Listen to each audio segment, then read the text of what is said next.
Now, you guys have heard me talk about Xbox Game Pass being something that is very detrimental to the gaming industry on the whole.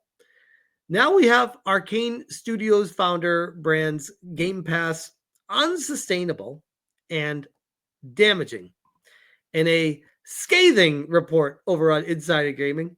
And they said it's no big secret that not everyone agrees with the Game Pass operating model. Historically, the service has come under fire for not doing as much for developers, especially smaller ones, than everyone might first assume.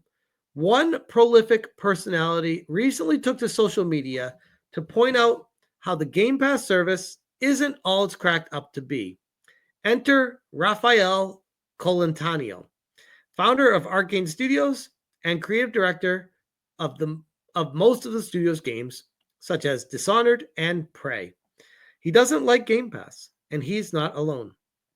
In a post on social media, which I'll bring up here right now, he says, I think Game Pass is an unsustainable model that has been increasingly damaging the industry for a decade, subsidized by Microsoft's infinite money, in quotes.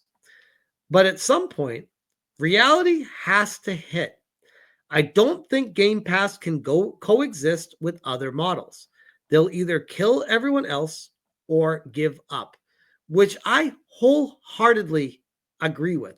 And this is something that I've been saying for a very long time, that I feel like Microsoft knows that it's not going to work, but the people in charge can't admit it because they ran their entire career campaign on the idea that Game Pass is the future.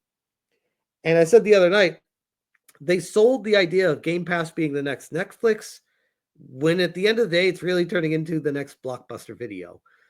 Games don't work like movies do. For the most part, people don't want to spend an exorbitant amount of money, upwards of $20+ a month, on a service that they are playing maybe one or two games a month on. Especially if you consider most gamers on average finish, if you consider yourself an average gamer that may be casual enough to play a few games a year, you're going to be maybe finishing 4 to 6 games a year. Maybe if you're a little bit more hardcore, you do 8 to 10 games a year. You'll finish to the end. If you're like a super hardcore gamer, obviously it goes way up from there. But I'm just saying, like the average late person that's playing games, it's somewhere between 4 and 10 games a year that they're playing from start to finish and ending. And might be even less than that. So they're not looking to just get 50+ games on a service or 100+ games on a service and go through all of these games over and over and just play them all. The only people that Game Pass makes sense for is families of extreme casual parents that don't really care about gaming, don't really care about getting their kids into gaming, and they just buy an Xbox Series S and they just throw it in front of their TV for their kids and be like, yeah, here's Game Pass. Like, just have at it, Huss. This is what you get. Enjoy it. This is what gaming is to you.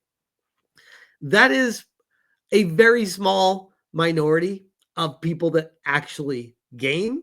And I think Microsoft realized that when the whole Microsoft Series S thing fell flat on its face.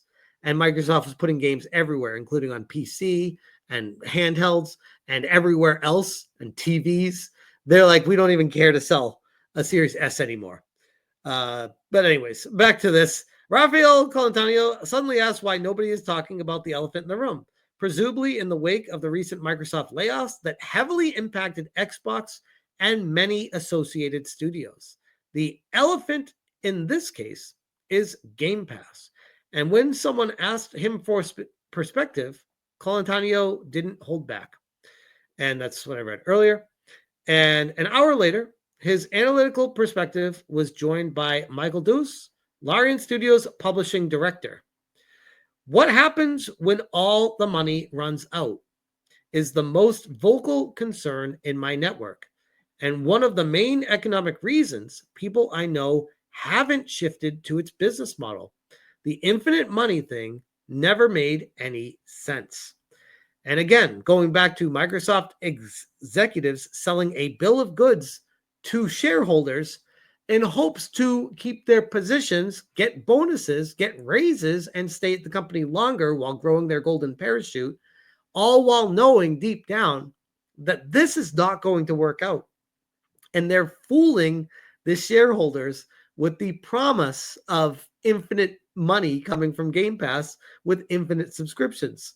And we're now getting to that point where they're seeing the growth has stagnated and Game Pass subscriptions have not turned into the hockey stick of everyone's going to Game Pass and this is the direction the game industry going. It's the complete opposite, where more and more people are kind of backing away from it and looking at Steam and being like, well, shit, I'll just be a PC gamer at this point, or I'll get a Switch 2, or I'll play on my PlayStation 5. I don't really need Xbox Game Pass in my life. The pair touched on cannibalization of sales, which is one of the core concerns of Game Pass. If a developer or publisher launches a game exclusively on Game Pass, nobody technically pays for their game, except for Microsoft paying to get it on their catalog. Deuce admitted that it's a good thing for de-risking projects for smaller teams, but the buck stops there. He did then point out that Sony's lifecycle management way of working is much more preferable. Colantonio then suggested that Game Pass should be a back catalog product only. That's how it doesn't hurt anyone. And I will say, I think Microsoft is already starting to move to the higher tiered day one only. You got to pay more for this certain Game Pass that has more availability, more games. You get Call of Duty, you get all these other day one games. Or you could go with a cheaper option where it's the older catalog of games, but you don't get the day one games. And then you get we also have an option for PC only. If you're not going to be playing on Xbox, then we have the option for, and it's just, you keep going. It's like, holy crap, bro. This is getting way too complicated for people. Make one service and sell it to people. And the service you're making is not working. So now you're starting to get desperate to find something that does, and nothing you go with is latching on. No one, it's not connecting.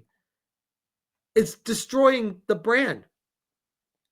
PS5 Bro over on X said, unfortunately, Microsoft has fostered a rental worship culture with a large chunk of their user base, and there doesn't seem to be an easy off-ramp. Growth has stagnated, and the only move left now is price increases, which will destroy Game Pass. This is why people keep saying, including myself, it is an unwinnable game that they're playing, because once they start raising the price of Game Pass, everyone will start leaping off of it, because gamers are cheap as hell.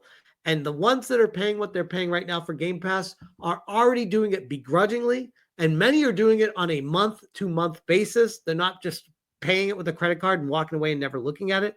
This is something they're actively keeping in mind every single month. Am I getting my money's worth out of this? No, I'm not. I'm going to cancel it. For the most part, that's how gamers operate. Sure, you'll get your whales. Sure, you'll get your people that forget the credit card. They just buy it every month. Sure, that stuff happens. But the vast majority of people, including myself, that have participated in Game Pass in the past have been very cognizant of, am I already getting my money's worth out of this or not? And as soon as I did not, I canceled it. And I never looked back. I never went back to Game Pass being like, oh my God, I wish I didn't cancel Game Pass. I wish I could play this game on Xbox right now. It's like, no, bro. I'm happy enough playing Expedition 33, which is on Game Pass. I'd rather just buy that game and own it. And then Stellar Blade, just rather buy that game and own it. Or in this case, you guys gifted it to me. But if you didn't gift it to me, I would have bought it and I would have played it and I would have been loving it because it's such a fun game.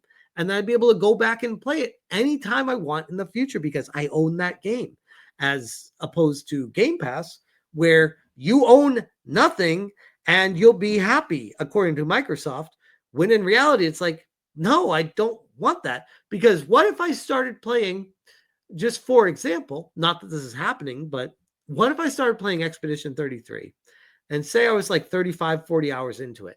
I was getting close to the end. I had everything pretty close to being done. I was really excited about continuing with it. And a month comes that they're just like, Expedition 33 is no longer available on Game Pass. What happens to my save game? Oh, you can keep playing it, but you need to buy it now. So why was I paying for Game Pass in the first place? I should have just bought the game then. So things like that really just destroy the entire buying proposition of it.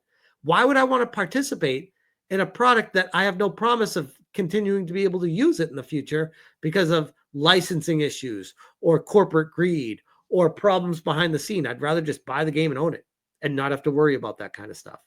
So it is what it is, but ultimately this is just another death knell for Game Pass. And I feel like this is going ultimately to be the end of it in the near future. Once the numbers start to crest and fall off, which they're starting to do right now, we're going to see a lot more destruction at Microsoft Game Studios than we've already seen at this point right now. But I'll leave that one there. Karate Werewolf for the 2 says successful Game Pass would allow them to push slop. It absolutely would. And some could argue it's already kind of falling into that right now. A part of me is very glad that it never really did take off, because I think it would have been a terrible thing for gaming in general. I really do.